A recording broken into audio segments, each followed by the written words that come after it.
ایک شخص پیارے آقا علیہ الصلوۃ والسلام کی خدمت میں حاضر ہوا اور غربت کی شکایت کی، مال و دولت نہیں ہے، کاروبار نہیں ہے، غریب ہوں۔ آج ہمارے معاشرے میں بھی کئی لوگ معاشی پرابلمز کا شکار ہوتے ہیں، غور سے سنیے گا۔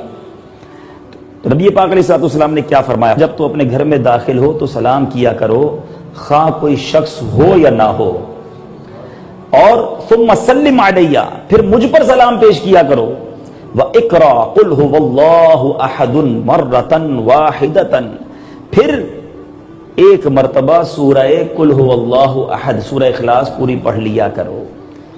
اس شخص نے ایسا ہی کرنا شروع کیا تو کیا ہوا؟ اس کا رزق اللہ تعالیٰ نے اتنا بڑھا دیا، وہ تو غنی ہو گیا، اس کے پڑوسیوں اور اس کے رشتہ داروں کو بھی اس نے تقسیم کرنا شروع کر دیا۔ میں نے ایک واقعہ سنا کہ ٹھیلے والا ٹھیلا لے کر جا رہا ہے، روزانہ بیچارہ 2-3 سیب کی پیٹیاں لیتا اور 1-1 کلو کر کے بیچتا۔ ایک صاحب نے کہا میں نے دیکھا وہ ٹھیلے والا آنسوؤں سے صبح صبح رو رہا ہے۔ تو کسی نے کہا کیوں رو رہے ہیں؟ کہا کہ میرے پاس اتنے ہی پیسے ہوتے ہیں کہ میں 2 سیب کی پیٹیاں خریدتا ہوں یا 3 خریدتا ہوں اور وہ ٹھیلے پر لگا کر 1-1 کلو آدھا کلو بیچ کر گھر جاتا ہوں، اور اس دن گھر جاتے جاتے بچوں کا کچھ راشن لے کر جاتا ہوں، سارا دن میرے بچے انتظار کرتے ہیں، اور دوسرے دن صبح واپس وہ 2 پیٹیاں خرید لیتا ہوں۔ جو پروفٹ ہوتا ہے مجھے، جو منافع ہوتا ہے، اس میں اس دن کا بچوں کے کھانے کا انتظام کرتا ہوں۔ وہ شخص کہتا ہے کہ جب میں آج یہ پیٹی لے کر آیا ہوں سبزی منڈی سے، اس میں اوپر تو سارے اچھے سیب ہیں، جب میں نے نیچے سے نکالا تو سارے گلے سڑے ہیں۔ اس آڑتی نے، اس پیٹی بیچنے والے نے آج میرے بچوں کے نوالے مجھ سے چھین لیے۔ وہ ٹھیلے والا ٹھیلے پہ کھڑا ہو کے رو رہا ہے۔ یعنی آپ سوچیں، جس کو جدھر موقع ملتا ہے، کوئی بڑے کوٹڈ انداز میں، شوگر کوٹڈ انداز میں، کوئی جناب بالکل کھل کر کمائی کے اوقات میں نہیں دیکھ رہا کہ میرے اس کام سے میرے مسلمان کو کہیں نقصان تو نہیں ہو رہا اور کہیں میرا رب ناراض تو نہیں ہو رہا۔ میرے پیارے اور محترم اسلامی بھائیوں، یہاں میں عرض کرتا چلوں کہ ایسا نہیں کہ میں یہاں پر آپ میں سے کسی کو ڈسکریج کرنے آیا ہوں یا کاروباری لوگوں کو یہ کہنے آیا ہوں کہ کاروبار نہ کریں اور بزنس نہ کریں۔ نہیں، یہ یاد رہے کہ شریعت میں حلال روزی کمانے والے کی تو بڑی تعریفیں آئی ہیں، اور بلکہ انکریج کیا گیا ہے کہ بندہ اپنے ہاتھ سے کمائے، کاروبار کرے، تجارت کرے، بزنس کرے، نوکری کرے، اپنے ہاتھ سے حلال کمائے اور اس میں اس کا پسینہ بہے تو وہ رب کو مقبول ہے۔ لیکن اچھے انداز سے تو کرے نا، حلال تو کرے نا، اللہ کو راضی کرتے ہوئے تو کرے نا۔ سنیے نبی پاک علیہ الصلوۃ والسلام کا فرمان سنیے، سب سے زیادہ پاکیزہ کھانا وہ ہے جو اپنی کمائی سے کھاؤ۔ شریعت یہی چاہتی ہے کہ بندہ خود کمائے، ہاتھ نہ پھیلائے۔ اے وہ لوگوں جو صبح سے لے کر شام تک رزق حلال کمانے کے لیے کوششیں کرتے ہو اور پورا دن نمازوں کا بھی اہتمام کرتے ہو، جھوٹ نہیں بولتے، سچی بات کرتے ہو، میرے آقا فرماتے ہیں جسے مزدوری سے تھک کر شام آئے، تھکا ہوا سارا دن کام کیا اور اس دن مزدوری سے تھک کر اسے شام آئے، اس کی وہ شام شام مغفرت ہو۔ اللہ کی بارگاہ میں حلال روزی کمانے والا بڑا پسندیدہ ہے، مگر حلال تو کمائے نا، دھوکہ تو نہ دے، جھوٹ تو نہ بولے، لالچی تو نہ بن جائے، اپنے مال پر کنجوس بن کر زکوٰۃ و خیرات کو نہ چھوڑ دے۔ سنیے امام محمد غزالی علیہ رحمت اللہ الوالی احیاء العلوم میں ایک بزرگ کا قول نقل کرتے ہیں، مسلمان جب حلال کا ایک لقمہ کھاتا ہے، حلال کا پہلا لقمہ کھاتا ہے، اس کے پہلے کے گناہ معاف کر دیے جاتے ہیں۔ یہ ہے حلال کا لقمہ کہ بندے کے پچھلے سارے گناہ معاف کر دیے جاتے ہیں۔ ایک اور بزرگ فرماتے ہیں، جو شخص طلب حلال کے لیے رسوائی کے مقام پر کھڑا ہو۔ کچھ لوگ کہتے ہیں یار کام تو اچھا ہے، حلال بھی ہے، مگر میری پریسٹیج کے مطابق نہیں ہے، میں اچھا نہیں لگوں گا اس جاب کو کرتے ہوئے، میری ڈگریز اتنی ہیں میں یہ کام نہیں کر سکتا، it's not a white collar job. تو اب اس چکر میں اپنی پریسٹیج بچانے، اپنی عزت بچانے، اپنا نام بچانے، وہ بندہ وہ حلال چھوڑ کر حرام کی طرف چڑھا جاتا ہے۔ میں کئی ایسے لوگوں کو جانتا ہوں، آپ بھی جانتے ہوں گے، کہ بظاہر اندر سے بزنس کھوکھلا ہو چکا ہوتا ہے، لیکن بڑی کوٹھی میں رہنے کی عادت پڑ گئی، بڑے ڈرائیور اور گاڑیوں کی عادت پڑ گئی, اتنے سارے اسٹاف کی عادت پڑ گئی, مارکیٹ میں ایک نام ہو گیا. اب جناب کیسے چھوٹے گھر میں چلا جاؤں, کیسے گاڑی سے موٹر سائیکل پر آ جاؤں, زمانے میں بھی تو نام رکھنا ہے. اب وہ نام بچانے کے لیے سود کا سہارا لیتا ہے, اب بینک سے لون لیتا ہے, اب اپنے اس نام و نمود کو برقرار رکھنے کے لیے اللہ کو ناراض کرتا ہے. اور پھر ہم دیکھتے ہیں کہ ایسا کولیپس ہوتا ہے کہ پھر بندے کے پاس چھوٹا گھر بھی نہیں رہتا, وہ بالکل بے گھر ہو جاتا ہے. تو کبھی یہ نہ سوچو کہ یہ کام میرے پریسٹیج کے مطابق نہیں. سنیے کیا خوب فرمان ہے کہ جو شخص طلب حلال کے لیے رسوائی کے مقام پر کھڑا ہو جائے, بظاہر وہ کوئی بڑا کام نہ ہو, تو فرمایا اس کے گناہ درخت کے پتوں کی طرح جھڑتے ہیں, جس طرح خزاں میں درخت کے پتے جھڑتے ہیں, کیونکہ وہ حلال کمانے کھڑا ہے نا. اللہ کی بارگاہ میں اتنا مقبول ہے. اور جو شخص حرام کماتا ہے نہیں سوچتا کوئی بات نہیں, وہ کہتا ہے یار کوئی بات نہیں, اب میں کیا کروں, اتنا بڑا بزنس ہے, انٹرسٹ کے بغیر تو بزنس ہو نہیں سکتا, تھوڑا بہت جھوٹ تو بولنا ہی پڑتا ہے. اب مارکیٹ ساری ملاوٹ کر رہی ہے, میں ملاوٹ نہ کروں تو کیسے چلے گا, میڈ ان کی جگہ فلاں کی جگہ میڈ ان فلاں لگا کر بیچ دیا, بی مال کو اے کہہ کر بیچ دیا. وہ غور سے سنیں, مال سے اتنی محبت, اتنی کنجوسی کہ بس اسی کو جمع کرنے کی فکر ہے. حضرت سیدنا یزید بن میسرہ رحمت اللہ تعالی علیہ فرماتے ہیں, پہلی امتوں میں ایک مالدار کنجوس شخص رہا کرتا, وہ اللہ کی راہ میں کچھ بھی خرچ نہ کرتا, اور اس کی پہم کوشش تھی کہ کسی طرح مال بڑھتا رہے. اب ایک دن اس کے گھر کے دروازے پر کسی نے دستک دی. اس غافل دولت مند کے غلام نے دروازہ کھولا تو سامنے ایک فقیر کو پایا. آنے کا مقصد پوچھا, فقیر نے کہا جاؤ اپنے مالک کو باہر بھیجو, مجھے اس سے کام ہے. غلام نے جھوٹ بولتے ہوئے کہا وہ تو تیرے ہی جیسے کسی فقیر کی مدد کرنے باہر گئے ہیں. فقیر چلا گیا. کچھ دیر بعد دروازے پر پھر دستک پڑی. غلام نے پھر دروازہ کھولا تو وہی فقیر نظر آیا. اب کی بار اس نے کہا جاؤ اپنے آقا سے کہو میں ملک الموت ہوں. اس مال کے نشے میں دھت اور یاد خدا سے غافل شخص کو جب یہ پتا چلا تو تھرا اٹھا اور گھبرا کر اپنے غلاموں سے کہنے لگا جاؤ ان سے انتہائی نرمی سے پیش آؤ. غلام باہر آئے. ملک الموت علیہ السلام کی منت سماجت کرتے ہوئے عرض کرنے لگا آپ ہمارے آقا کے بدلے میں کسی اور کی روح قبض کر لیجئے, ہمارے آقا کو چھوڑ دیجئے. آپ نے فرمایا ایسا ہرگز نہیں ہو سکتا. پھر اس مالدار شخص سے ملک الموت نے کہا تجھے جو وصیت کرنی ہے ابھی کر لے, میں تیری روح قبض کیے بغیر نہیں جاؤں گا. یہ سن کر وہ مالدار شخص اور اس کے اہل و عیال چیخ اٹھے, رونا دھونا مچا دیا. اس شخص نے اپنے گھر والوں اور غلاموں سے کہا کہ میرا وہ سونے اور چاندی کا انبار کہاں ہے, ذرا وہ لے آؤ. اب اس نے سامنے اپنے سونے اور چاندی کا انبار لگایا اور اب وہ مال کو کہنے لگا اے ذلیل اور بدترین مال و دولت, تجھ پر لعنت, میں تیری محبت کی وجہ سے برباد ہوا. ہائے ہائے میں تیرے ہی سبب سے اللہ عز و جل کی عبادت اور تیاری آخرت سے غافل رہا. اس خزانے کے انبار سے آواز آئی اے مال و دولت کے پرستار, پکے دنیا دار اور غفلت شعار, مجھے ملامت کیوں کرتا ہے؟ کیا تو وہی نہیں جو دنیا داروں کی نظروں میں ذلیل و خوار تھا, پھر میری وجہ سے آبرودار بنا, تیری رسائی شاہی دربار تک ہوئی, میری ہی بدولت تیرا نکاح مالدار خاندان میں ہوا. یقیناً یہ تیری ہی بدبختی ہے کہ تو مجھے شیطانی کاموں میں اڑاتا رہا. اگر تو راہ خدا میں خرچ کرتا تو یہ ذلت و رسوائی تیرا مقدر نہ بنتی.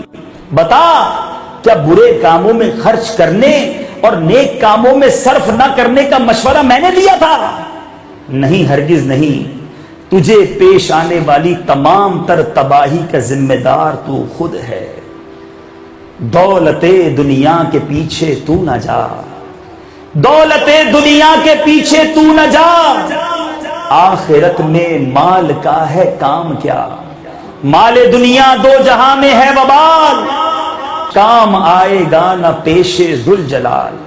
اے میرے پیارے اور محترم اسلامی بھائیوں اور مدنی چینل کے ناظرین, یاد رکھیے یہ عیاشیوں میں زندگی گزارنے والا بھی سوچ لے کہ ایک دن مرنا ہے, آخر موت ہے.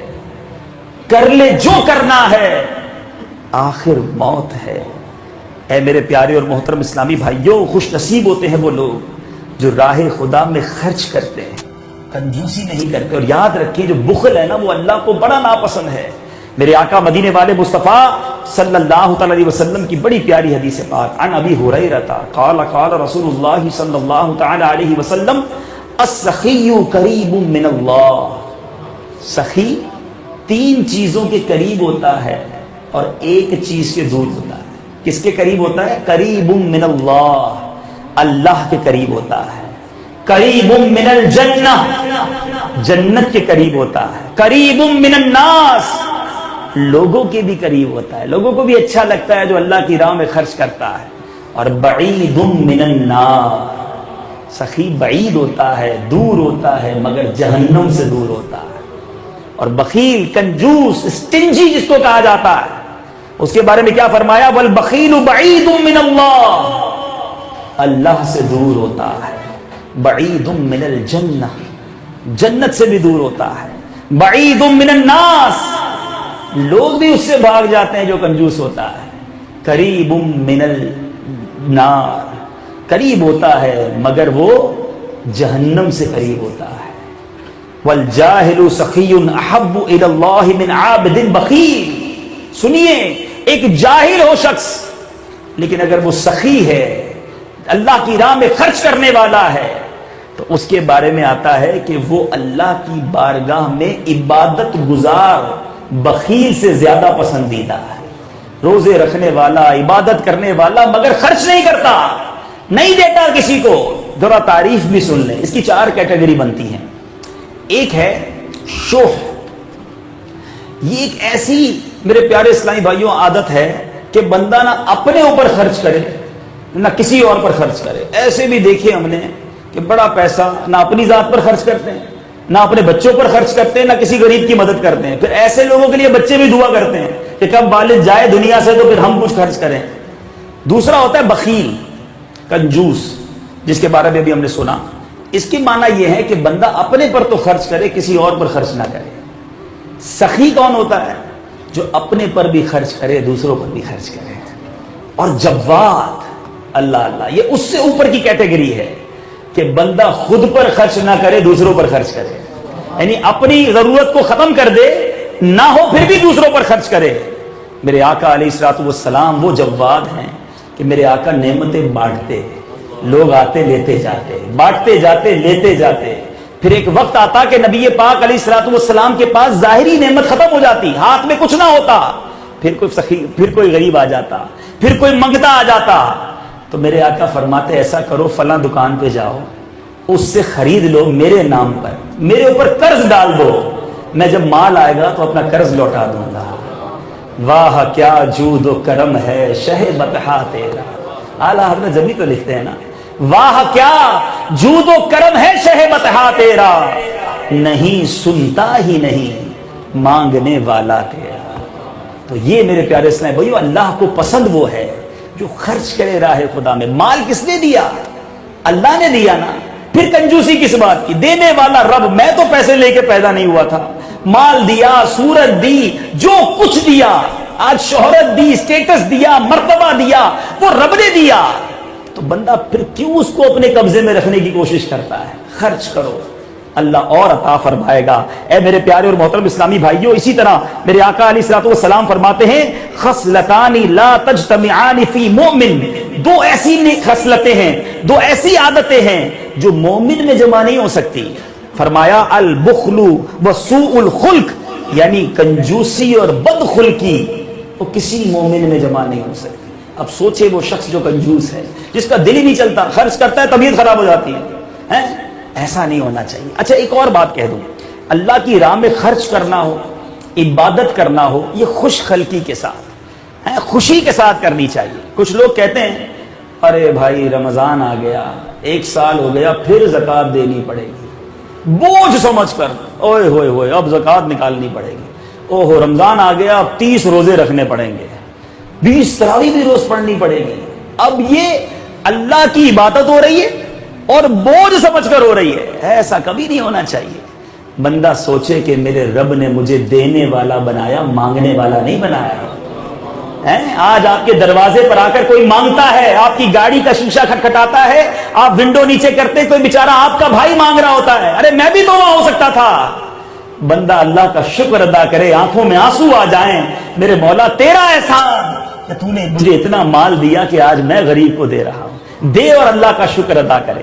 نماز پڑھنے والا، روزہ رکھنے والا یہ نہ سوچے کہ روزہ رکھنا پڑے گا، بندہ کہے مولا تیری مہربانی، تو نے مجھے صحت دی، یہ طاقت دی کہ میں تیری عبادت کر رہا ہوں، روزے رکھ سکتا ہوں، تراویح پڑھ سکتا ہوں۔ خوش دلی کے ساتھ اللہ کی عبادت کیجئے تاکہ اس عبادت کی برکت بھی حاصل ہو۔ کبھی بھی اللہ کی عبادت بوجھ سمجھ کر نہیں کرنی چاہیے۔ بہرحال میرے پیارے اور محترم اسلامی بھائیوں، بات چل رہی تھی حلال کے لقمے کی، بات چل رہی تھی اللہ کی راہ میں خرچ کرنے والوں کی۔ سنیے سنیے اے میرے پیارے اور محترم اسلامی بھائیوں، ٹھیک ہے بات تو آپ صحیح کر رہے ہیں، لیکن ہم نے تو یہ دیکھا ہے ہم نماز بھی پڑھیں، عبادت بھی کریں، روزہ بھی رکھیں، ہمیں تو وہ برکت ملتی نہیں۔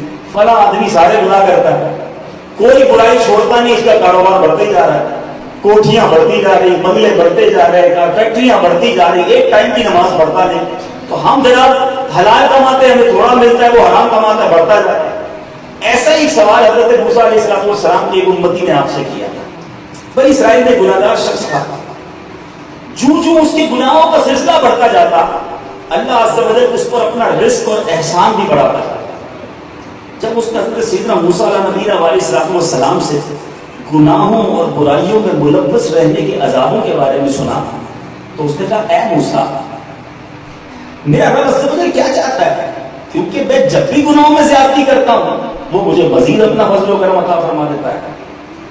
تو حضرت موسیٰ علیہ السلام بڑے حیران ہوئے، کوہ طور پر جب مناجات کے لیے گئے، اللہ عز و جل سے عرض کی اے اللہ، تیرے نافرمان بندے نے کہا ہے کہ وہ جب بھی گناہ کرتا ہے تو اس پر مزید احسان فرماتا ہے۔ تو اللہ عز و جل نے فرمایا اے موسیٰ، میں اس کو عذاب دیتا ہوں مگر وہ جانتا نہیں۔ حضرت سیدنا موسیٰ علیہ نبینا علیہ السلام نے عرض کی مولا تو اسے کیسے عذاب دیتا ہے، حالانکہ تو اس کے رزق کو کشادہ کرتا ہے، اس کو ڈھیل دیتا ہے۔ تو جواب ملا میں اسے اپنی بارگاہ سے دوری، اپنے فضل و کرم سے محرومی کا عذاب دیتا ہوں، اپنی اطاعت سے غافل کر دیتا ہوں، اپنے حضور مناجات کی لذت سے سلائے رکھتا ہوں، سحری میں اپنے اتاب اور اپنے دل نواز خطاب کی لذت سے محروم کر دیتا ہوں۔ میرے عزت و جلال کی قسم میں اسے ضرور اپنا دردناک عذاب چکھاؤں گا اور اپنے انعام و اکرام کی زیادتی سے محروم کر دوں گا۔ تو اے میرے پیارے اور محترم اسلامی بھائیوں، کبھی یہ نہ سوچیں کہ یہ جناب اتنے پیسے والا ہے اور یہ گناہ بھی کرتا ہے، ارے میرا رب جانتا ہے۔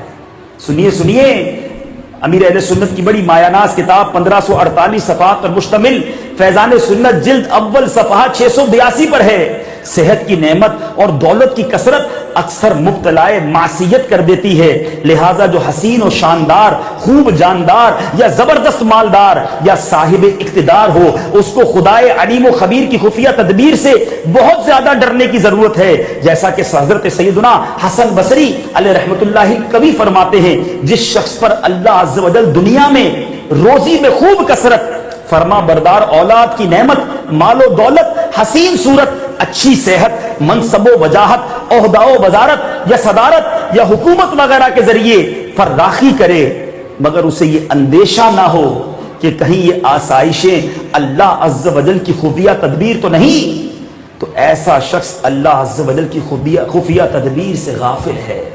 اے میرے پیارے اور محترم اسلامی بھائیوں، نبی پاک علیہ السلام کا فرمان سنیے، جب تم دیکھو کہ اللہ عز و جل دنیا میں گناہگار بندے کو وہ چیزیں دے رہا ہے جو اسے پسند ہیں، تو یہ اس کی طرف سے ڈھیل ہے۔ جو مل رہا ہے گناہگار بھی ہے، جو مانگتا ہے وہ ملتا جا رہا ہے، وہ اس کی طرف سے ڈھیل ہے۔ پھر میرے آقا نے یہ آیت کریمہ تلاوت فرمائی جس کا ترجمہ ہے، پھر جب انہوں نے بھلا دیا جو نصیحتیں ان کو کی گئیں، ہم نے ان پر ہر چیز کے دروازے کھول دیے، یہاں تک کہ جب خوش ہوئے اس پر جو انہیں ملا، ہم نے اچانک انہیں پکڑ لیا، اب وہ آس ٹوٹے رہ گئے۔ اے میرے پیارے اور محترم اسلامی بھائی، یہ ہے وہ بات کہ اللہ ڈھیل دیتا ہے ایسے بندوں کو۔ تو ہم کیوں دیکھتے ہیں گناہ گاروں کو؟ ہم بھی بڑے عجیب لوگ ہیں، یعنی ہمیں ریس بھی لگانی ہے تو ان سے ریس لگانی ہے جو نماز نہیں پڑھتے ہیں، ہمیں ان کو دیکھنا ہے جو گناہ کرتے ہیں، ارے ان کو کیوں نہیں دیکھتے جو 5 ٹائم نماز پڑھتے ہیں؟ یعنی ہماری اگر کسی کے ساتھ کمپٹیشن بھی ہے تو گھر والے بھی کیا کہیں گے، فلاں برابر والے نے بڑا بنگلہ بنا لیا، پتہ چلا ڈرائنگ روم میں نیا فرنیچر آ گیا ہے، اس نے بڑی نئے ماڈل کی گاڑی لے لی، دیکھا اس کے بچے کے فنکشن میں کتنی ڈش کا کھانا تھا، اب ہمیں بھی اتنا بڑا فنکشن کرنا ہے۔ یعنی ہماری دوڑ بھی لگی ہوئی ہے، تو آپس میں ان لوگوں کے ساتھ ہے جو دنیا میں آگے بڑھ رہے ہیں۔ آئیے میں صحابہ کرام کا ایک بڑا پیارا واقعہ، پیارے آقا علیہ الصلوۃ والسلام کی بارگاہ میں کچھ صحابہ کرام حاضر ہوئے اور آ کر عرض کی، یا رسول اللہ صلی اللہ تعالی علیہ وسلم، یہ مالدار صحابہ تو ہم سے آگے بڑھ گئے۔ یا رسول اللہ، وہ ہم نماز پڑھتے ہیں وہ بھی نماز پڑھتے ہیں، ہم روزہ رکھتے ہیں وہ بھی روزہ رکھتے ہیں، ہم ذکر و اذکار کرتے ہیں وہ بھی کرتے ہیں، لیکن ہم یا رسول اللہ صدقہ نہیں کر سکتے، وہ صدقہ کرتے ہیں۔ یعنی کمپٹیشن بھی تھا، تو اس بات میں تھا کہ یہ مالدار اپنے مال سے صدقہ اور خیرات زیادہ کرتے ہیں۔ تو پیارے آقا علیہ الصلوۃ والسلام نے فرمایا، ایسا کرو میں تمہیں ایک وظیفہ بتا دیتا ہوں، یہ وظیفہ پڑھ لو تو تم جو آگے بڑھ گئے نا ان کے برابر پہنچ جاؤ گے۔ صحابہ بڑے خوش ہوئے، صحابہ نے یہ نہیں کہا نہیں یا رسول اللہ ہمیں بھی مال چاہیے، ان کی ریس تھی، ان کو فکر تھی کہ نیکیوں میں لوگ آگے بڑھ رہے ہیں۔ نبی پاک نے وہ وظیفہ بتا دیا۔ اچھا وہ صحابہ چلے گئے، تھوڑی دیر بعد پھر آئے کہ یا رسول اللہ آپ نے جو وظیفہ بتایا نا وہ وظیفہ مالدار صحابہ نے بھی سن لیا ہے، اب وہ بھی پڑھ لیں گے، پھر آگے بڑھ جائیں گے۔ میرے آقا فرماتے ہیں ذالک فضل اللہ یؤتیہ من یشاء، یہ اللہ کا فضل ہے جسے عطا فرمائے۔ تو پتہ چلا صحابہ کرام میں بھی کمپٹیشن تھا مگر نیکیوں میں آگے بڑھنے کا، اور ہمارا کمپٹیشن ہے کہ جناب یہ دنیا میں آگے بڑھ گیا میں پیچھے رہ گیا۔ یہ کیوں نہیں سوچتے کہ میرا پڑوسی 5 ٹائم کا نمازی ہے، وہ آگے بڑھ رہا ہے، وہ جنت میں گھر بنا رہا ہے، وہ فلاں میرا بھائی تہجد پڑھتا ہے، فلاں بھائی میرا نیکی کی دعوت دیتا ہے، وہ سنتوں بھرا لباس پہنتا ہے، اس کے چہرے پہ پیارے آقا کی سنت سج گئی، ارے دیکھو تو صحیح اس کے چہرے پر عبادت کا کیسا نور چھلک رہا ہے۔ مجھے حسرت یہ کیوں نہیں ہوتی کہ میرا جاننے والا دنیا کے تمام معاملات کو چھوڑ کر راہ خدا کا مسافر بن گیا، اللہ کی راہ میں اس نے سنتوں کی خدمت کے لیے سفر کر لیا۔ اے اللہ میں ایسا کب بنوں گا، مجھے بھی اپنے نیک بندوں جیسا بنا لے۔ ہماری تمنا یہ کیوں نہیں ہوتی کہ جو اللہ کے مقبولین ہیں، جو صدیقین ہیں، جو پرہیزگار ہیں، رب نے جن سے جنت کا وعدہ کر رکھا ہے، جن کو متقین کہا گیا ہے، اے اللہ میں متقیوں میں شامل ہو جاؤں۔ ہمیں اس کی فکر کیوں نہیں ہوتی؟ ہم اگر دیکھتے بھی ہیں تو ان لوگوں کو دیکھتے ہیں جو دنیا میں آگے بڑھتے جا رہے ہیں۔ اے میرے پیارے اسلامی بھائیوں، اپنی گفتگو کو اب اختتام کی طرف لاتے ہوئے یہ بات سمجھانے کی کوشش کر رہا ہوں کہ یہ دنیا 60 70 80 سال ہم رہ لیں گے، مگر پھر تو کہیں جانا ہے نا، جہاں جانا ہے وہ کیسی جگہ ہوگی۔ یہ جو نعمتیں ملتی جا رہی ہیں، ایسا نہیں کہ آج کوئی پوچھتا نہیں، کیونکہ میں کمپنی کا ڈائریکٹر ہوں، میں ایم ڈی ہوں، میرے نیچے لوگ ہیں، میں ان سے پوچھ سکتا ہوں۔ Nobody have to question me, but there is a day where we should answer۔ ہم سب کو اس دن جواب دینا ہوگا۔ قرآن کہتا ہے اس دن سب سے نعمتوں کے بارے میں سوال کیا جائے گا۔ کیا جواب تیار ہے؟ پھر بے شک ضرور اس دن تم سے نعمتوں کی پرسش ہوگی۔ اس دن ایک ایک نعمت کے بارے میں سوال ہوگا کہ یہ نعمت دی تھی، خرچ کہاں کی؟ اس لیے مال نہیں دیا تھا، اس لیے مرتبہ نہیں دیا تھا کہ تکبر کرتے پھرتے، لوگوں پر ظلم کرتے پھرتے۔ قیامت کے دن ایک شخص کو لایا جائے گا، اس نے حرام مال کمایا ہوگا اور حرام جگہ پر خرچ کیا ہوگا۔ کہا جائے گا اسے جہنم میں لے جاؤ۔ 4 کیٹیگریز ہیں۔ پہلا وہ ہوگا جو حرام کمائے گا، حرام خرچ کرے گا، حکم ہوگا جہنم میں لے جاؤ۔ پھر دوسرے شخص کو لایا جائے گا جس نے حلال طریقے سے کمایا ہوگا۔ غور سے سنیے، کمایا حلال ہوگا مگر حرام جگہ پر خرچ کیا ہوگا۔ کہا جائے گا اسے بھی جہنم میں لے جاؤ۔ بڑی محنت سے حلال کچھ لوگ کماتے ہیں، بڑی محنت کرتے ہیں، واقعی محنت ہے، لیکن اس کے بعد خرچ حرام جگہوں پر کر دیتے ہیں۔ پھر فرمایا تیسرے شخص کو لایا جائے گا جس نے حرام کمایا ہوگا اور حلال جگہ پر خرچ کیا ہوگا۔ یہ تیسری کیٹیگری ہے نا، اس میں ہم میں سے بہت سارے لوگ آتے ہیں۔ بندہ کہتا ہے مجھے پتا ہے تھوڑا بہت گڑبڑ ہے میرے کام میں، کہیں نہ کہیں سود کی آمیزش ہے، کہیں جھوٹ بولنا پڑتا ہے، کہیں یہ گڑبڑ کرتا ہوں، کہیں رشوت دیتا ہوں، کہیں کسٹم کلیئرنس میں ڈنڈی مارتا ہوں، لیکن یار میں اس کے بعد جو ہے نا غریبوں کی بھی مدد کر دیتا ہوں۔ شیطان تھپکی دیتا ہے، تو مسجد میں بھی تو چندہ دیتا ہے، ہاں تو نے حج بھی کیا ہے، عمرے بھی کیے، غریب کی مدد بھی کی، فلاں سال بچی کی شادی بھی کرا دی، سیٹسفائی کرنے کی کوشش کرتا ہے۔ یاد رکھیے اللہ پاک ہے اور پاک مال ہی کو قبول فرماتا ہے. کبھی پیشاب سے کپڑا پاک نہیں ہوتا. یہ جو حرام کما کر نیکی کے کام میں خرچ کرتے ہیں اور سمجھتے ہیں کہ میں جناب بڑا اچھا کام کر رہا ہوں, یہ صدقہ ان کے منہ پر مار دیا جائے گا, کیونکہ اللہ پاک ہے. روایت میں آیا, آپ نے سنا, ایسا شخص لایا جائے گا جو کماتا حرام ہوگا, خرچ حلال کرتا ہوگا, حکم ہوگا اسے بھی جہنم میں ڈال دو. دین فورتھ ون, چوتھا آئے گا, وہ شخص حلال کمانے والا ہوگا اور حلال جگہ خرچ کرنے والا ہوگا. اب اس سے میرے پیارے اور محترم اسلامی بھائیوں, اب سوالات شروع ہوں گے کہ نماز میں کوتاہی تو نہیں کی ہے, زکات ادا کی, کسی کا فرض تو کسی کا حق تو نہیں دبایا. اب وہ تمام باتیں اس سے ہوں گی, 3 سے تو سوال ہی نہیں ہونے. اور ہم ہیں کہ لگے ہوئے ہیں, فکر ہی نہیں. خدارا میرے پیارے اسلام, بچپن سے سنتے آ رہے ہیں, دانے دانے پہ لکھا ہے کھانے والے کا نام. پھر کیوں جلدی کرتے ہیں جب مجھے میرا رزق ملنا ہے؟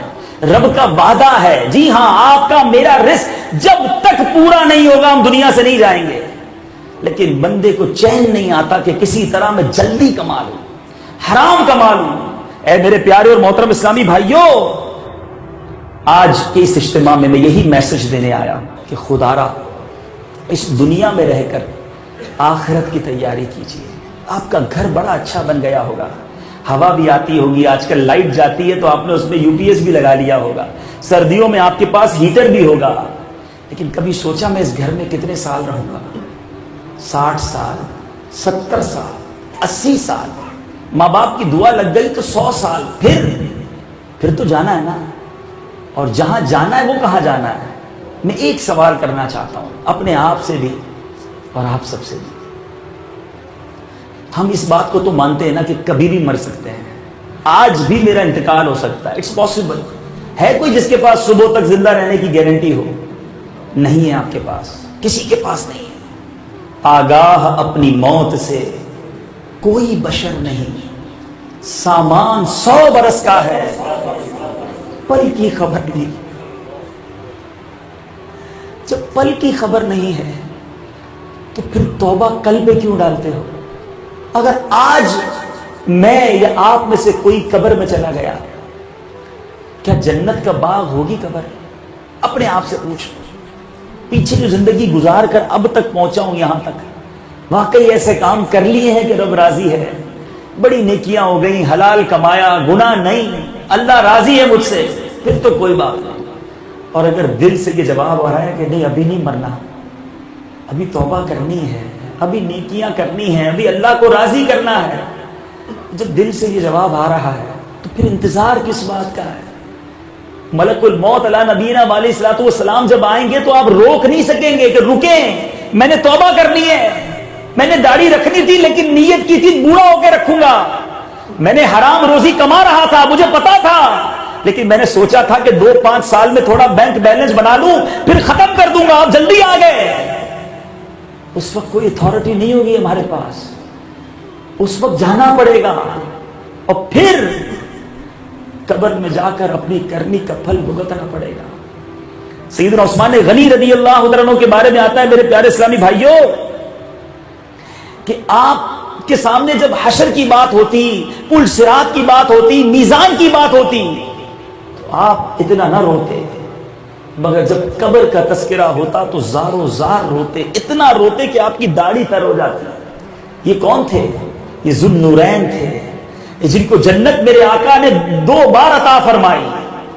دنیا میں رہ کر جنت خریدی نبی پاک علیہ الصلوۃ والسلام سے, پھر بھی روتے. لوگوں نے پوچھا قبر کے پاس آ کر قبر کی بات سن کر اتنا کیوں روتے ہیں؟ کہ یہی پہلی منزل ہے, یہ کامیاب ہو گئی تو سب کامیاب ہو جائے گا. اے بڑے بڑے بیڈ روموں میں رہنے والوں, کبھی سوچا کہ قبر میں اکیلا کیسے سوؤں گا؟ وہ قبر جنت کا باغ ہوگی یا اس میں کیڑے مکوڑے آ جائیں گے؟ ارے ہمیں تو بغیر لائٹ کے نیند نہیں آتی, تھوڑی گرمی لگے تو پنکھا منگوا لیتے ہیں. اگر قبر میں آگ بڑھا دی گئی تو وہاں کیا کریں گے؟ کیوں نہیں سوچتے اپنی قبر کے بارے میں؟ کیا نہیں جانا یہ وہ ریئلٹی ہے؟ مسلمان ہو یا کافر, پڑھا لکھا ہو یا جاہل, مرد ہو یا عورت, ایوری بڈی نوز, ہر کوئی جانتا ہے کہ مجھے مرنا ہے.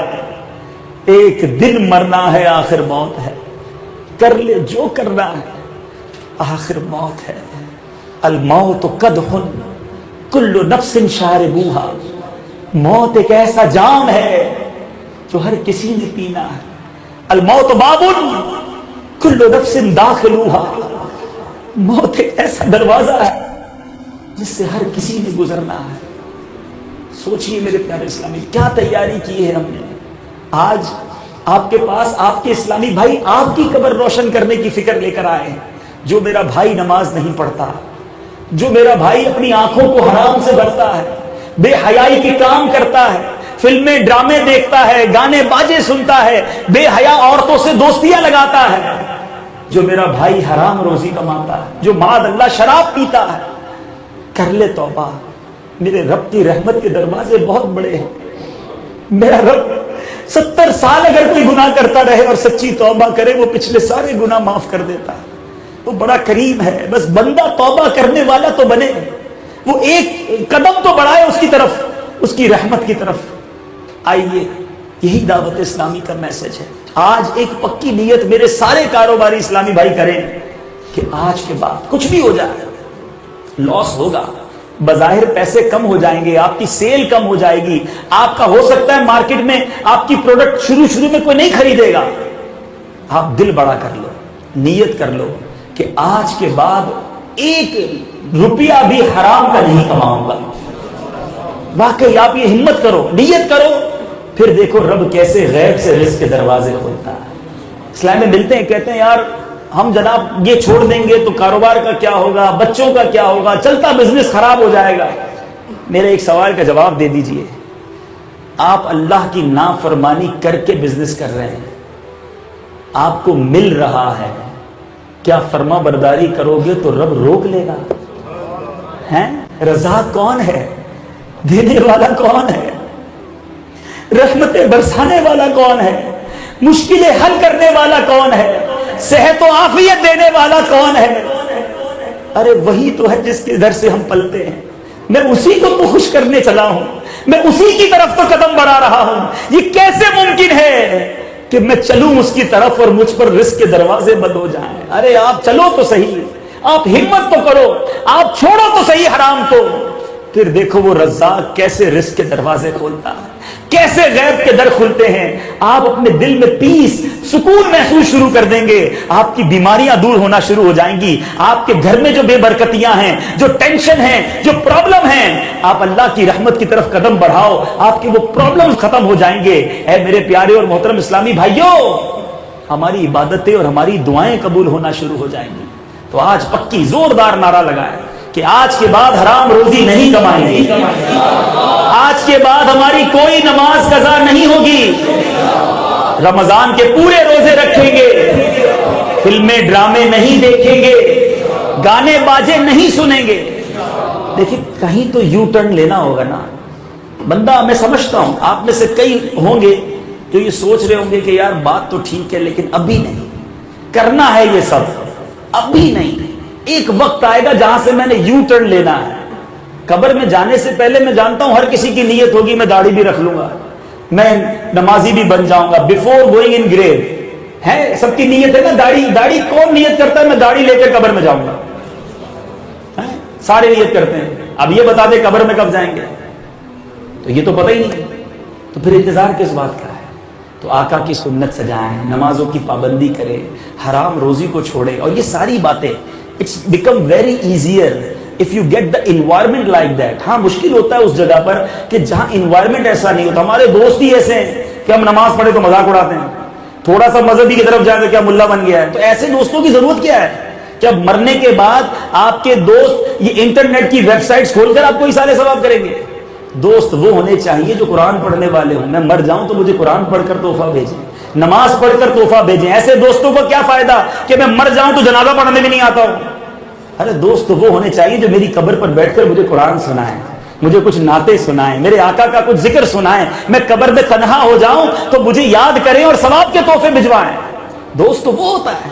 تو try to change your environment, ہمیں اپنا ماحول تبدیل کرنا ہوگا، اور دعوت اسلامی کا ماحول وہ ہے کہ جہاں فقط لیبر طبقہ نہیں، فقط مزدور نہیں، فقط غریب نہیں، بلکہ دنیا کا وہ کون سا طبقہ ہے جو الحمدللہ آج دعوت اسلامی کے ماحول سے منسلک نہیں ہے؟ ڈاکٹرز، وکلاء، ججز، business man, students, teachers, what ever you سے، جس شعبے کی بات کیجئے الحمدللہ اس شعبے کے لوگ دعوت اسلامی کے ماحول میں آ رہے ہیں، اپنی قبر روشن کرنے کی فکر کر رہے ہیں، اور الحمدللہ اس کے ساتھ ساتھ اپنے گھر میں بھی وہ مدنی انوائرمنٹ دیکھتے چلے جا رہے ہیں۔ تو آپ سب کو دعوت دیتا ہوں، آئیے، چاہے آپ جس بھی شعبے سے تعلق رکھتے ہوں، اپنی اس بساط میں، اپنی اس فیلڈ میں آپ بھی دین کا کچھ کام کیجئے، خود بھی نماز پڑھیے، دوسروں کو بھی نماز کی دعوت دیجئے، خود بھی گناہوں سے بچیے، دوسروں کو گناہوں سے بچائیے۔ ہو سکتا ہے کچھ فیکٹری اونرز ہوں، کچھ شاپ اونرز ہوں، آپ کے کچھ امپلائیز ہوں، میں ایک سوال کرتا ہوں آپ سے، 50 لوگ، 25 لوگ، 12 لوگ آپ کے ساتھ کئی سالوں سے جاب کرتے ہیں، آپ کے ماتحت ہیں، اتنے سال ہوئے آپ کے ساتھ کام کرتے ہوئے، کسی ایک کو نمازی بنایا؟ ہونا تو یہ چاہیے تھا کہ میرے ساتھ جو رہے وہ نمازی بن جائے۔ روایتوں میں آتا ہے اللہ تعالیٰ نے کچھ لوگوں کو شر کی چابی بنایا ہوتا ہے کہ وہ جدھر جاتے ہیں ان سے شر پھیلتا ہے، اور وہ خیر کے لیے تالا ہوتے ہیں۔ نیکی ختم، برائی سٹارٹ ہوتے ہیں ایسے۔ تھوڑی دیر بیٹھو گالی سیکھ لو گے، تھوڑی دیر بیٹھو کوئی بری بات بتا دے گا، کسی ویب سائٹ کا پتہ بتا دے گا، کسی فنکشن کا ایڈریس بتا دے گا، بلکہ شیئرنگ کرتے ہیں لوگ، میں یہ برا کام کر کے آ گیا ہوں اب تم بھی جاؤ، یہ فلم دیکھ لی اب تم بھی دیکھو۔ لگتا ہے گناہ تھوڑے ہیں، ان کو بہت چاہیے۔ استغفر اللہ، کیا کریں گے یہ لوگ؟ یہ ہوتے شر پھیلانے والے اور خیر کا تالا۔ اور میرے آقا فرماتے ہیں کچھ لوگ وہ ہوتے ہیں جو رب نے، حدیث پاک کا خلاصہ ہے، خیر کی چابی بنایا ہوتا ہے، اور شر کے لیے وہ تالا ہوتے ہیں، جدھر جاتے خیر پھیلتا ہے۔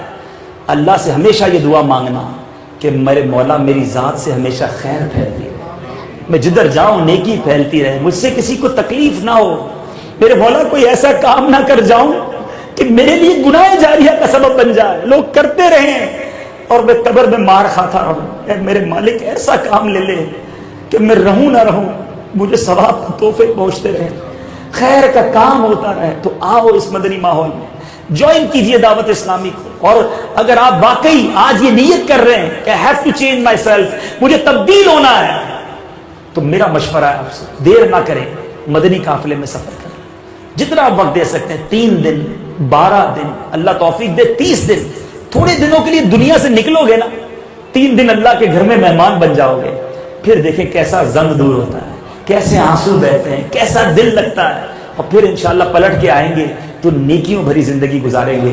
رب کریم سے دعا ہے اللہ تعالی ہم سب کو نیک بنا دے، فقط رزق حلال کمانے والا بنائے، اور مرنے سے پہلے قبر کی تیاری کرنے کی توفیق عطا فرمائے۔ ان دعائیہ اشعار پر اپنے بیان کو ختم کرتا ہوں۔